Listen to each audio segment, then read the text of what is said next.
போற்றி. ஓம் சரவணபவ. அன்பு குழந்தையே, அப்பா உனக்கு நல்லதை சொல்லப் போகிறேன். உனக்கான நல்ல செய்தியை கொண்டு வந்திருக்கிறேன். நான் சொல்வதை நீ கேட்டால் உன் வாழ்க்கையில் நீ கேட்ட நல்லது உனக்கு கிடைக்கும், உனக்கு நடக்கும். அடிப்படையில் வாழ்வு என்பதே நம்முடைய சுய தேவைக்கான போராட்டம்தானே. நான் போராடிதான் பலவற்றை பெற வேண்டியிருக்கிறது. எத்தனை படிகள் என்று மலைக்காதே. எல்லா படிகளுமே கடக்கக்கூடியவைதான். உள்ளத்தில் நம்பிக்கையும் முயற்சியும் இருந்தால் உனக்கு வெற்றி நிச்சயம். உன்னுடைய தீவிர பக்தியாலும் நீ கடைப்பிடித்த விரதத்தாலும் நீ வேண்டியதை கூடிய விரைவில் பெறுவாய். சிலருக்கு திருமணத்தில் தடை, சிலருக்கு கடன் சுமை, சிலருக்கு குழந்தை பெற தடை. இதுபோன்று உன் வாழ்வில் இருந்த தடைகள் எல்லாம் நீங்கி நீ வேண்டியவற்றை நிச்சயம் பெறுவாய். நீ விரும்பிய ஒன்றை எடுத்துக்கொண்டு வந்திருக்கின்றேன். அது உனக்கு மிகவுமே உன் வாழ்க்கைக்கு முக்கியமான ஒன்று. நீ மனமுருகி கேட்டதை எடுத்துக்கொண்டு வந்திருக்கிறேன். என்ன என்று சொல்கிறேன் கேள் கண்மணி. நீ என்னிடம் மிகவுமே மனம் உருகி என்னிடம் கேட்ட ஒன்றை, பல நாட்களுக்கு முன்பு கேட்ட ஒன்றை நான் எடுத்துக்கொண்டு உன் வீட்டு வாசலில் ஒரு வாரமாக நான் காத்து கொண்டிருக்கிறேன். நீ கேட்டதை கேட்டபடியே அப்படியே எடுத்து வந்திருக்கிறேன். இனியும் என்னை காக்க வைக்காதே. இன்றாவது என்னிடம் இருந்து அதை நீ வாங்கிக்கொள். நீ கேட்ட வரத்தை அப்படியே உனக்கு தருகிறேன். வெகு நேரம் என்னால் இங்கு காத்திருக்க முடியாது. சீக்கிரம் வாங்கிக் கொள்வாயா என் கண்மணி? என்னுடைய குழந்தைக்காக நான் காத்து கொண்டிருந்தேன். இனியும் காக்க வைக்காதே. உன்னுடைய நல்லதுக்காக சொல்கிறேன். நீ மனம் வெதும்பி வெதும்பி அழுதது எல்லாம் போதும். இனி சந்தோஷத்தில் மிதக்கப் போகிறாய். ஆனந்த கண்ணீர் வடிக்கப் போகிறாய். மகிழ்ச்சியில் தலைகால் புரியாமல் ஆடப் போகிறாய். எங்கு பார்த்தாலும் உனக்கு சந்தோஷமே இருக்கும்படி உன்னுடைய வரத்தை நான் எடுத்து வந்திருக்கிறேன். சீக்கிரம் உன்னிடம் தந்தே ஆக வேண்டுமென்று நான் காத்து கொண்டிருக்கிறேன். காக்க வைக்காதே. நான் உன்னிடம் ஒன்றை தருவதற்காக பல முறை வந்தேன். ஆனால் நீயோ என்னை அலட்சியம் செய்துவிட்டு அவ்வப்போது வேறு பக்கம் திரும்பி விடுகின்றாய். இதுவரை உனக்கு கை கேட்டியது கை நழுவி போனக் கொண்டே இருந்ததல்லவா? எதனால் என்று நினைக்கின்றாய்? கண் முன்னே இருந்தது காணாமல் போனது போன்ற சூழ்நிலைகள் எல்லாம் உனக்கு வந்து கொண்டே இருக்கிறதல்லவா? எதனால் என்று யோசித்தாயா? காணாமல் போனது கண் முன்னே வந்தது போன்ற சூழ்நிலைகள் எல்லாம் இனி முடிவுக்கு வரப்போகின்றது. அதனால்தான் இந்த முறை உன்னிடம் இதை கொடுத்தே ஆக வேண்டும் என்ற முடிவோடு நான் வந்திருக்கிறேன். நிச்சயம் நல்ல முடிவு உனக்கு கிடைக்கும். உன் வாழ்வில் ஒரு புதிய மாற்றம் வரும். எது உனக்கு ராசி இல்லாத நாள், ராசி இல்லாத தினம் என்று நினைத்து கொண்டிருக்கின்றாயோ, அதை இப்போது ராசியான தினமாக மாற்றப் போகின்றேன். ஏற்கனவே நான் சொன்னபடி உனக்கான நல்வினைகள் எல்லாம் செயல்பட ஆரம்பித்து விட்டன. சில விஷயங்கள் உனக்கு முட்டுக்கட்டையாக இருந்தாலும் உன் முன்னேற்றத்தை தடுக்க யாராலுமே இனி முடியாது. நீ இதுவரை எவ்வளவு நல்வினைகளை செய்திருந்தாயோ அந்த நல்வினைகள் எல்லாம் இப்போது செயல்பட ஆரம்பித்து விட்டன. இனி உனக்கு கவலையே கிடையாது என் தங்கமே. கைக்கு எட்டியது வாய்க்கு கிடைக்கவில்லை என்று கை நழுவி போனது எல்லாம் இனி உன் கண் முன்னே வரப்போகின்றது. காணாமல் போனது எல்லாம் ஒரு முடிவுக்கு வரப்போகிறது. உன் வாழ்வில் ஒரு புதிய மாற்றம் நிச்சயமாகவே வரும். பயப்படாதே, கலங்காதே. முட்டுக்கட்டையாக இருந்தவைகள் எல்லாவற்றையுமே அந்த நல்வினைகள் உடைத்து எறிய போகிறது. உன்னுடைய முன்னேற்றத்தை தடுக்க இங்கு யாருமே கிடையாது. அதை நீ மனதில் வைத்துக்கொள். உன்னுடைய பரபரப்பான வாழ்வின் நடுவே அவ்வப்போது சில நிமிடம் தியானங்கள் செய்வது உனக்கு தேவையான ஒன்று. புரிகிறதா? உனக்கு அலட்சியம் வேண்டாம். நீ உன் கவலைகளை என்னிடம் தெரிவித்தாய். ஆனால் நான் உன் கவலைகளை பற்றி உன்னிடம் பேசுவதை விட அதை நீ கடந்து போகும் ஆக்கப்பூர்வமான வழிகளை பற்றி பேசுவதையே நான் விரும்புகின்றேன். உன்னுடைய அனைத்து கவலைகளும் எனக்கு தெரியும். எல்லாவற்றையும் அறிந்தவன் நான். இந்த உலகில் எல்லாம் சரியானது போல் தோன்றும் போது நீ வேகம் எடுப்பாய். அது உன்னை இடறி விழிச்செய்யும். ஆனால் நிதானமும் நீ செய்த தானமும் தான் உன்னை தாங்கிக் கொண்டிருக்கும். கவலைப்படாதே. அது உனக்கு மிக சக்தியாகவே இருக்கும். நிதானத்தில் இருக்கும்போது முடிவெடுக்க வேண்டும். நிதானம் தவறும் போது நீ தியானம் செய்ய வேண்டும். அப்படி இருந்தால்தான் நீ செய்யும் ஒவ்வொரு செயலுமே நன்றாக முடியும். எல்லாமே நல்லதாகவே நடக்கும். நிதானத்தோடு முடிவெடுக்கும் எல்லாம் நிச்சயம் வெற்றி பெறும். வேகம் வேகமாக அவசரமாக எந்த ஒரு முடிவும் எடுக்கக்கூடாது. அதில் உனக்கு பெரிய ஆபத்து மட்டும்தான் நிறைந்திருக்கும். நான் சொல்வது புரிகிறதா? உன் வாழ்க்கை நிச்சயம் கிடைக்கும். புதிய மாற்றத்தோடு நல்வாழ்க்கையை உன்னிடம் நான் கொண்டு வந்து சேர்ப்பேன். நல்லது நடந்து கொண்டே இருக்கும். உன்னை விட்டு சென்றதெல்லாம் உன் கை வந்து சேரும் இந்த நல்நாளில். எப்படி தெரியுமா? நீ மகிழ்ச்சியாக இருக்கப் போகின்றாய். எப்படி தெரியுமா? உனக்கு துணையாக நான் இருக்கின்றேன். உனக்கு வேண்டியது எல்லாவற்றையுமே நான் கொடுக்கப் போகின்றேன். உன் கை நழுவி போனது எல்லாம் இன்று உன்னை வந்து சேரப்போகின்றது. காலை எழுந்ததுமே என்ன வாக்கு எனக்காக கடவுள் சொல்ல வந்திருக்கிறார் என்று பார்க்க வேண்டும். ஏனென்றால் உன்னுடைய மனம் எதையோ பறிகொடுத்தது போல இருக்கின்றதல்லவா? உன் மனதில் சில கவலைகளுடன் நேற்று உறங்கி போனாய். அதை கண்டு நல்ல செய்தியை சொல்வதற்காக நான் இப்போது ஓடி வந்திருக்கின்றேன்.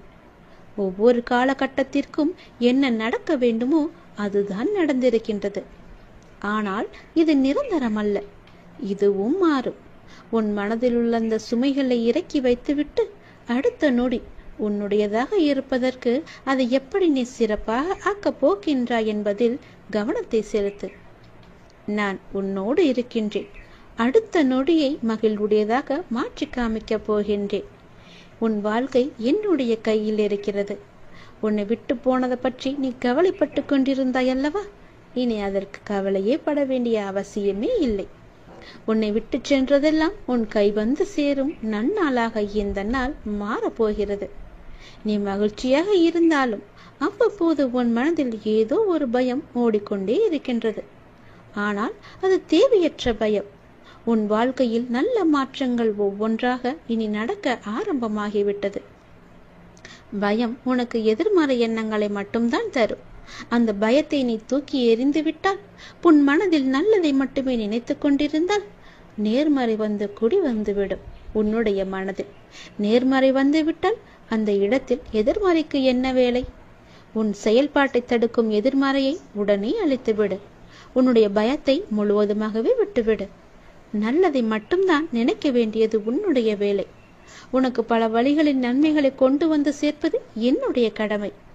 உன் வாழ்க்கை நிச்சயம் மாறும். நீ வாழ்வை எப்போதும் குறை சொல்லாமல் நீ ஏற்றுக்கொள்ள வேண்டும். வினையை எப்போது நீ புரிந்து கொண்டாயோ அப்போதே உன்னுடைய வாழ்வில் பல மாறுதல்கள் நடக்க ஆரம்பித்து விட்டன. நீ விரும்பியபடி நடந்தால்தான் மகிழ்ச்சி இருக்கும் என்று நினைத்தாய். ஆனால் இப்போது உனக்கு அமைந்த வாழ்விலேயே நீ அனைத்து மகிழ்ச்சிகளையும் காணப்போகின்றாய். இடமாற்றம், வேலை மாற்றம் என நீ எதிர்பார்த்த பல மாற்றங்கள் நிகழப்போகிறது. நீண்ட நாட்களாக நீ கேட்ட ஒரு வேண்டுதலும் இந்த மாதத்தில் நிச்சயம் நிறைவேறும். நீ மகிழ்ச்சியாகவே இரு. உன் கைகூடி வரப்போகிறது உன்னுடைய ஆசைப்பட்ட வாழ்க்கை. அதை ஏற்றுக்கொண்டால் நல்லது உன் வாழ்வில் நடந்து கொண்டே இருக்கும். விதி என்று நீ எதையும் லேசாக விட்டுவிடக்கூடாது. இறைவனிடம் தொடர்ந்து நீ வேண்டிக் கொண்டே இரு. விதிக்கும் விதி விலக்கு என்று ஒன்று இருக்கிறது.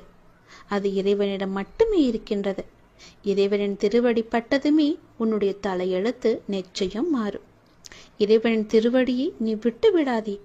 விதியையும் முறியடிக்கும் வல்லமை இறைவனின் திருவடிக்கு உண்டு. அதனால் அப்பா உனக்கு சொல்வது, செய்வது, நடப்பது, நடத்துவது என எல்லாமே உன்னுடைய நன்மைக்காக மட்டும்தான் என்பதை நீ மறந்து விடாதே. உன்னுடைய சில முயற்சிகள் கைகூடாமல் போனதற்கு கூட காரணம் நீ விதிதான் என்று எண்ணிக்கொண்டிருக்கின்றாய். அது தவறு. நீ உன் முயற்சியில் இருந்து பின்வாங்கிவிட்டாய். சிறிது தயக்கம் காட்டிவிட்டாய். அதனால்தான் முயற்சியிலிருந்து பின்வாங்காதே. எல்லா அனுபவ பாடங்களையும் கற்று நீ ஒரு பெரிய குறிக்கோளை மிக எளிதில் நிச்சயம் அடைவாய். நீ என்னுடைய திருப்பாதங்களை பற்றிக்கொள். உன் தலையெழுத்து இதுதான் என்று விட்டுவிடாதே. உன் தலையெழுத்து மாற்றும் பொறுப்பு என்னுடைய பாதத்திற்கு உண்டு என்பது உனக்கு தெரியாதா? அனுபவங்கள் தரும் பாடங்களை நீ மறக்கக்கூடாது. வரும் நாட்கள் உனக்கு மிகவுமே மகிழ்ச்சிகரமான நாட்களாக இருக்கும். எப்போதும் நீ கோபம் கொள்ளாதே. உன்னுடைய கோபமே உனக்கு பெரிய இடைஞ்சலாக இருக்கிறது, தடையாக இருக்கிறது. அந்த நீ கோபத்தை எடுத்துவிட்டால் போதும். நீ கேட்ட அனைத்துமே உனக்கு நிச்சயம் கிடைக்கும். என் பேச்சை நீ கேட்கும் வரை உனக்கு எல்லாம் நல்லதே நடக்கும். நீ நல்ல பிள்ளையாகத்தான் இருக்கப் போகின்றாய். நல்ல பிள்ளையாகத்தான் இருந்து கொண்டும் இருக்கின்றாய். நல்ல பிள்ளையாகவே இப்போது நீ முயற்சி செய்து பார். எப்போது நீ முயல்கின்றாயோ அப்படியே அப்போதே அந்த நொடியே இரு நன்மைகள் உன்னை தொடர்ந்து கொண்டே வரும். நல்லதொரு மாற்றம் நிரந்தரமாகவே உன் வாழ்வில் வரும். பல நல்ல நல்ல செய்திகள் எல்லாம் உன்னை உன் செவி வந்து சேரும். அந்த நல்லதொரு மாற்றத்தை நீ எதிர்பார்த்ததை விட பல மடங்கு உன் கையில் வந்து கிடைக்கும். பல மடங்கு நன்மையும் சந்தோஷத்தையும் அள்ளித்தரப் போகிறது. அல்ல குறையாத சந்தோஷத்தை நீ அனுபவிக்கப் போகின்றாய். இது உன் அப்பாவின் வாக்கு. எப்பொழுதுமே நன்மையை மட்டும் செய்யும் உனக்கு நல்லது மட்டும்தான் நடக்கும். இருந்தாலும் ஏதோ ஒரு சில பயத்தால் விதியின் மீது நீ பழி போட்டு கொண்டிருக்கின்றாய். அந்த விதியை முறியடிக்கும் வல்லமை எனக்கு இருக்கிறது என்று நீ எப்போது நம்புகின்றாயோ அப்போதே உன் வாழ்வில் வெற்றி என்ற தீபத்தை நான் ஏற்றி விடுவேன். விதியை நீ முறியடித்து காமிக்க வேண்டும். விதியை முறியடிக்கும் வல்லமை என் திருவடி இருக்கிறது. என் திருவடியை நீ பற்றிக்கொள், இறுக பிடித்துக்கொள். உன் விதியை உன்னால் நிச்சயம் முறியடித்து காமிக்க முடியும். இது உன் அப்பாவின் மீது சத்தியம். நீ முயற்சி செய். உன் வாழ்க்கை மாறும். புதிய மாற்றங்கள் வரும். நல்லதொரு வாழ்க்கை உன் கையில் கிடைக்கும். நீ ஆசைப்பட்ட மாதிரியே உன் வாழ்க்கையை நீ சந்தோஷமாக வாழலாம். அப்பாவின் விருப்பப்படியே அனைத்துமே நடக்கிறது. சில நிகழ்வுகள் நமக்கு கெடுதல் என நினைப்போம். ஆனால் கடைசியில் அது நன்மையாகவே முடியும். அப்பா எது செய்தாலுமே அதில் நன்மை இருக்கும் என்று நீங்கள் முதலில் நம்ப வேண்டும். அப்பா நான் கேட்டதையெல்லாம் கொடுக்கவில்லை என்று நீங்கள் யோசிக்கலாம். அதில் ஒரு தீமை இருப்பதால் தான் அதை தட்டி இருக்கிறார் என்று நீங்கள் நினைத்துக் கொள்ளுங்கள். புண்ணியங்கள் அனைத்துக்கும் தலையாயது நன்றி பாராட்டுவது என்று ஏற்கனவே நான் சொல்லியிருக்கிறேன். அதனால் உங்களுக்கு யாரேனும் உதவி செய்தால் அவர்களுக்கு உடனே கூச்சமில்லாமல் உடனடியாகவே நன்றி சொல்லிவிடுங்கள். அதனால் நீங்கள் எந்த அளவிலும் குறைந்து போக மாட்டீர்கள். வாழ்க்கையில் உன்னை சுற்றி இருப்பவர்களை பற்றி கொஞ்சம் யோசித்து பார். யோசித்து பழகு. அவர்கள் யார், உனக்கு நல்லவர்களா தீயவானவர்களா என்று யோசித்து அவர்களிடம் நீ பழகு. அதனால் கூட உனக்கு தீமை ஏற்படலாம், கஷ்டங்கள் கூட ஏற்படலாம், பிரச்சனைகள் வரலாம். என்ன அப்பா இப்படி சொல்கிறீர்களே என்று என்மேல் நீ கோபித்துக் கொள்ளலாம். அல்லது உனக்கு மனம் குழப்பத்தை ஏற்படுத்தலாம். நீ இப்போதைய சூழ்நிலையில் இன்றைய நிலையில் உன்னை சுற்றியுள்ளவர்கள் நல்லவர்கள் இல்லை என்று சொல்கிறேன். என்னை நம்புவாயா இல்லை உன்னை சுற்றியுள்ளவர்களை நம்புவாயா என்று நீயே யோசித்துக்கொள். அவர்கள்தான் முக்கியம் என்றால் என் பேச்சை நீ விட்டுவிடு. இல்லை நான் தான் முக்கியம் என்றால் அவர்களை நீ விட்டுவிட வேண்டாம். கொஞ்சம் தள்ளியே வை. அவ்வளவுதான். தள்ளி இருந்து அவர்களை பார். அவர்கள் என்ன செய்கிறார்கள், என்ன சொல்கிறார்கள், உன்னை பற்றி என்னெல்லாம் பேசுகிறார்கள் என்று கொஞ்சம் தள்ளி இருந்தே பேசி பழகு. பார், உனக்கே புரியும் அவர்களை பற்றி. நான் சொல்வது எல்லாம் உண்மை. என் அப்பன் சொன்னது எல்லாமே உண்மை என்று உனக்கே ஒரு நாள் தெரிய வரும். அதனால்தான் இப்போதே உனக்கு நான் சொல்கிறேன். அவர்களை விட்டு நீ தூரமாக விலகி வந்துவிடு. தேவையில்லாமல் நீ உன்னை சுற்றியுள்ளவர்களிடம் போய் கோபத்தை காமிப்பது தவறு. கோபத்தை உங்களின் கேடயமாகவே உனக்குள்ளே வைத்துக்கொள். நீ அவர்களிடம் சென்று உன் கோபத்தை காமிப்பதால் உனக்கு என்ன ஆகும் என்று நினைக்கிறாய்?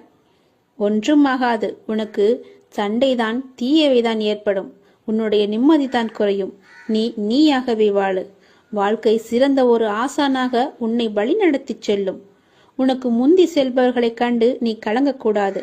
உனக்கான வெற்றியை உன்னால் மட்டுமே நிரப்ப முடியும். தோழாதி, உனக்கு துணையாக உன் அப்பா நான் இருக்கிறேன். நல்லதே நடக்கும். நீ என்ன செய்தாலும் நான் உன் மீது கோபம் கொள்ளவே மாட்டேன். நீ என் செல்ல குழந்தை. உனக்கு இன்னும் நான் பக்குவத்தை போதிக்கவே நான் தோல்வியை உனக்கு அனுமதித்தேன். நீ இன்னும் பக்குவப்பட வேண்டியிருக்கிறது. உனது சிந்தனை இன்றைய காலகட்டத்தை மட்டுமே பார்க்கின்றது. ஆனால் என்னுடைய நோக்கமோ உனது எதிர்காலம் நன்றாக இருக்க வேண்டும் என்று சிந்தனையில் இருக்கிறது. உன்னுடைய எதிர்காலம் தொடர்பானது. நீ அந்த காலத்தில் சிறப்பாக வாழ வேண்டும் இல்லையா?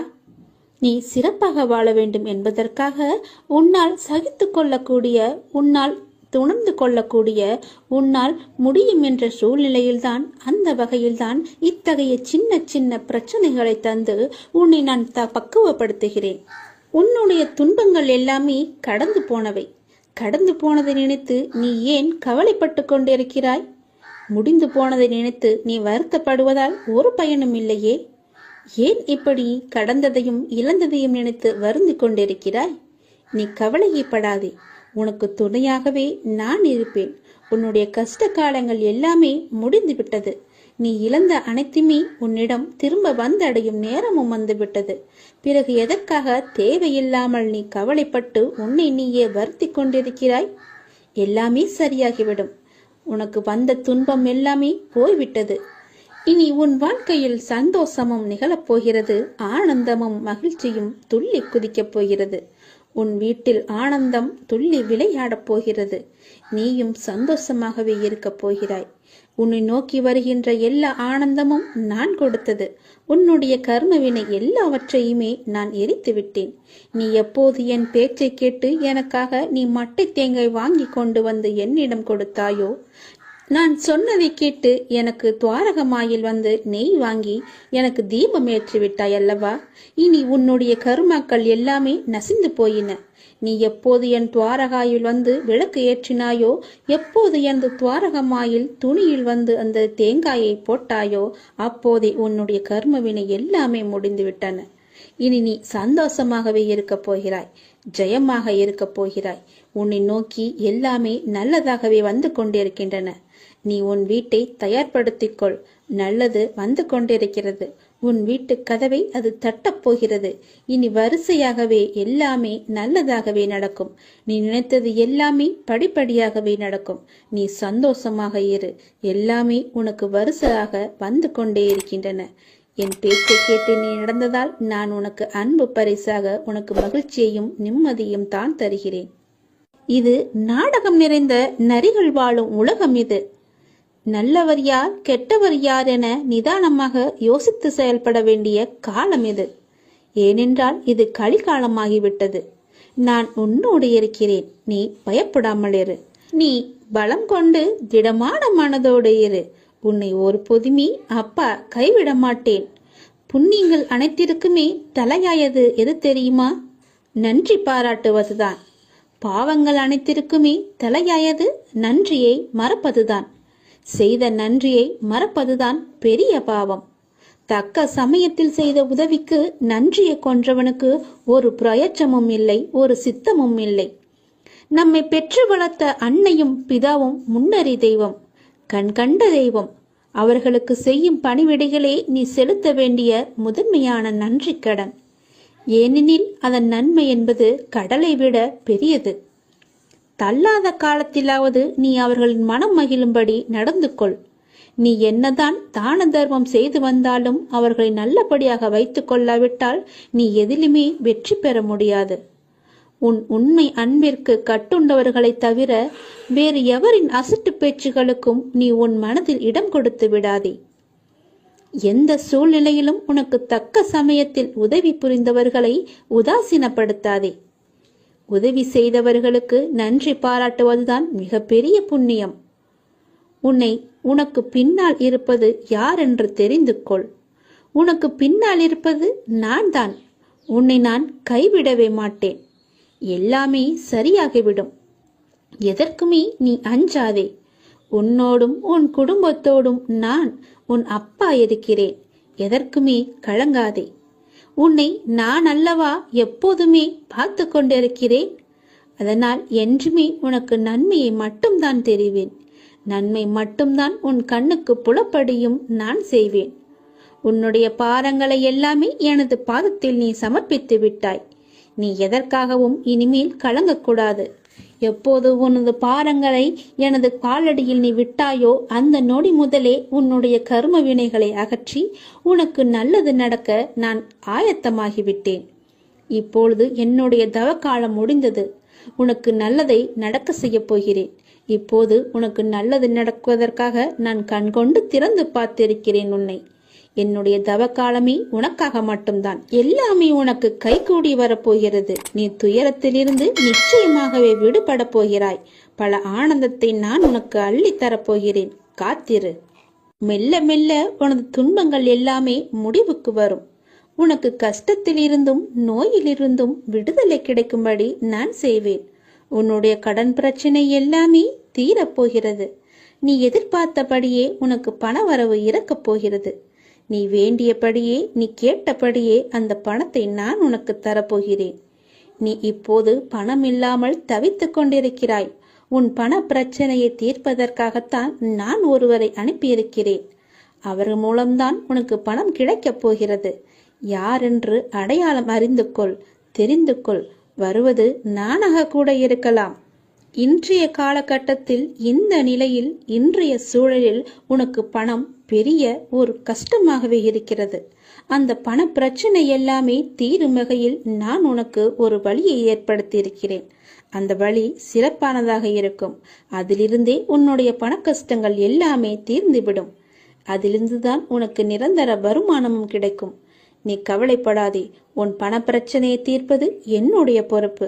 நான் இன்றுதான் ஒருவரிடம் பணம் கொடுத்து அனுப்பியிருக்கிறேன். விரைவில் அவர் உன்னை தேடி வருவார். யாரென்று அறிந்து கொண்டு அந்த பணத்தை நீ வாங்கிக்கொள். நீயாக சென்றாலும் சரி, இல்லை அவராகவே வந்தாலும் சரி, கொடுப்பது நான் தான். உன் பண பிரச்சனை அதிலிருந்துதான் தீரப்போகிறது. நீ எப்போது அந்த பணத்தை வாங்குகிறாயோ அன்று முதலே என்னுடைய ஆசீர்வாதம் மூலம் உனக்கு பணம் கிடைத்து கொண்டே இருக்கும். உன்னுடைய கருமாக்கள் எல்லாமே நீங்க பெற்று உன்னுடைய கடன் பிரச்சனைகள் எல்லாமே தீர்ந்து பண மழையில் நீ நனையப் போகிறாய். உன்னுடைய கடன் பிரச்சனை, தீராத கஷ்டம் எல்லாமே நிவர்த்தியாய்விடும். கடன் நிற்கிறதே என்று கவலைப்படாதே. இனி உன் வாயிலிருந்து பணம் இல்லை என்ற சொல்லும் வரக்கூடாது. ஏனென்றால் பண பிரச்சனையை தீர்க்கத்தான் நான் ஒருவரை அனுப்பியிருக்கிறேன். நானும் வருவேன். எதிர்பார்த்து காத்திரு. நீ என்னை நோக்கி வர வேண்டும் என்றால் நீ நான் சொல்வதை போல செய்துவிடு. உனக்கு எல்லாமே நல்லதாகவே நடக்கும். உன்னுடைய தொழில், நீ இப்போது பார்த்து கொண்டிருக்கும் வேலை உனக்கு சிறப்பானதாக மாறி பல மடங்கு உத்தியோகத்தில் பதவி உயர்வு பெற்று கூடுதல் வருமானமும் கிடைக்கும்படி செய்கிறேன். செய்து கொண்டேன், செய்தும் விட்டேன். அது விரைவிலேயே உன் கையில் கிடைக்கும். நான் சொன்னது போலவே அந்த தை மாதத்திற்குள்ளே உனக்கு கிடைத்துவிடும். தை 1ஆம் தேதிக்குள் அதற்கான நல்ல செய்தியும் உன் காதுகளில் விழும். உன் பண பிரச்சனை முற்றிலுமாக நீங்கிவிடும். எனக்கு பண கஷ்டம் இருக்கிறது என்ற வார்த்தையை இனி உன் வாயில் இருந்து வராது. உனக்கு நல்லதாகவே நடக்கும். நல்லது மட்டுமே நடக்கும். உன் அப்பாவின் துணையோடு. உன் அப்பாவின் துணையோடு நீ எந்த காரியத்தையும் செய்தால் போதும். அது நிச்சயம் வெற்றியிலே முடியும். பயம் என்பதே இருக்கக்கூடாது. அவநம்பிக்கை உன் மனதில் அறவே இருக்கக்கூடாது. முருகனை நம்பிவிட்டாய் அல்லவா? பிறகு ஏன் பயப்பட வேண்டும்? அவனை தேடி நீ சென்று விட்டாய் அல்லவா? பிறகு ஏன் பயப்பட வேண்டும்? எல்லாவற்றையுமே அவரே பார்த்து கொள்வார்.